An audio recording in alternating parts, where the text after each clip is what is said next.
நீங்களே இம்பார்ட்டன்ட்டா கேட்கிற பசில்ஸ் பார்க்கலாம். ஸோ பசில்ஸ் பொறுத்தவரைக்கும் சர்க்கிள் பசில் அப்டின்னா என்ன செக் பண்ணணும் அப்டின்னா, முதல்ல ஃபேசிங் சென்டரா இல்ல அவுட்டரான்னு பார்த்துக்கோங்க. அது மாரி எத்தன பேர் குடுத்துருக்காங்கன்னு முதல்ல கவுண்ட் பண்ணிக்கோங்க. மொத்தம் எத்தன பேர் குடுத்துருக்காங்கன்னா, 6 பேர் குடுத்துருக்காங்க. ஸோ சர்க்கிள் வரைஞ்சு இந்த மாரி ரைட் ஹேண்ட் இந்த மாரி கோடு போட்டுட்டு தான் நீங்க மார்க் பண்ணணும் அப்டின்ற மாரிலாம் தேவை கிடையாது. ஸோ 6 பேர் குடுத்துருக்காங்க அப்டின்னா, இந்த மாரி போட்டுக்கோங்க.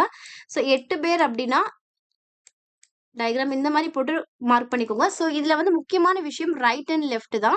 ஸோ எப்பவுமே ஒரு ஆரோ மார்க் இப்படி வருது அப்படின்னா, ரைட் ஹேண்ட் சைடு இங்க வரும். லெஃப்ட் ஹேண்ட் சைடு இங்க வரும். ஸோ ஆரோ மார்க்க பொறுத்து ரைட் அண்ட் லெஃப்ட் வந்து கரெக்ட்டா மார்க் பண்ணிக்கோங்க. அப்பதான் கொஸ்டின்ஸ்க்கு ஆன்சர் நமக்கு கரெக்ட்டா வரும். So right, left. இப்போ குடுத்துருக்க க்ளூவ செக் பண்ணி பார்ப்போம். அதுல எது வந்து ஃபிக்ஸ்டு க்ளூவோ அந்த க்ளூவ முதல்ல சூஸ் பண்ணுங்க. அது மாரி ரிப்பீட்டடா எந்த க்ளூ வருதோ அந்த க்ளூவ சூஸ் பண்ணீங்கன்னா, பசில்ஸ் ஈஸியா சால்வ் ஆயிரும். P sits second to the left of T. அப்போ இங்க என்ன குடுத்துருக்காங்கன்னா, Tயோட செகண்ட் லெஃப்ட்ல ஏதோ ஏதோ சம்திங் ஒரு பிளேஸ் இருக்கு அப்படின்னா, இங்க T உட்கார்ந்திருக்காருன்னா, இதுதானே லெஃப்ட் ஹேண்ட் சைட். அவரோட இது வந்து ஃபர்ஸ்ட் லெஃப்ட், இது வந்து செகண்ட் லெஃப்ட். அப்போ இந்த செகண்ட் லெஃப்ட்ல யார் உட்கார்ந்திருக்காங்க அப்படின்னா, P அப்படின்ற பெர்சன் உட்கார்ந்திருக்காங்க. ஃபர்ஸ்ட் க்ளூ Tயோட செகண்ட் லெஃப்ட்ல P உட்கார்ந்திருக்காரு. Second clue Q is the immediate neighbor of P and R. Q அப்படின்ற ஒரு பெர்சனோட இமிடியேட் நெய்பர் வந்து யார் இருக்காங்க? Pயும் Rயும். அதாவது நமக்கு வந்து P right hand side, R வந்து லெஃப்ட் ஹேண்ட் சைடு அப்படின்னு குடுக்கல. So either P and R வந்து ரைட் அண்ட் லெஃப்ட்ல வரலாம். ஸோ நமக்கு தெரியல. தேர்ட் ஆப்ஷன் என்ன அப்படின்னு தேர்ட் க்ளூ என்ன அப்படின்னா, S is not immediate neighbour of R.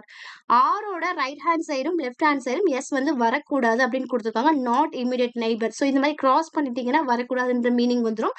So இப்போ who is the immediate left of ஆர்ன்னு கேட்டிருக்காங்க. ஸோ இதுல எந்த க்ளூவை ஃபர்ஸ்ட் ஃபிக்ஸ் பண்ணணும் அப்படின்னா, இந்த டீயோட செகண்ட் லெஃப்ட்ல பி.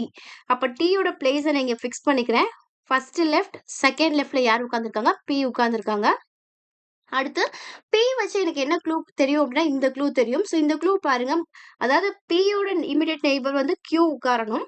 கியூக்கு பக்கத்துல யார் உட்கார்ந்திருக்கணும்? ஆர் உட்கார்ந்திருக்காங்க. அப்ப எனக்கு பியோட பிளேஸ் தெரிஞ்சிருச்சு. ஸோ அப்ப நான் வந்து இங்க கியூ போட முடியாது. ஏன்னா கியூவோட இன்னொரு நெய்பர் யார் அப்படின்னா ஆர். அப்ப நான் வந்து கியூவை இங்க தான் போட முடியும். ஆர் இங்க தான் போட முடியும். ஸோ இப்ப 2 க்ளூவ நான் சால்வ் பண்ணிட்டேன். 3வது க்ளூல என்னன்னா, ஆரோட இமிடியேட்ல எஸ் வரக்கூடாது. அப்ப இந்த பிளேஸ்ல வந்து எஸ் வந்து வரக்கூடாது. அப்ப எஸ் வந்து இங்க தான் வரும். ஒரே ஒரு ஆப்ஷன் தான் இருக்கு எஸ்ஸுக்கு. இங்க தான் இருக்கு.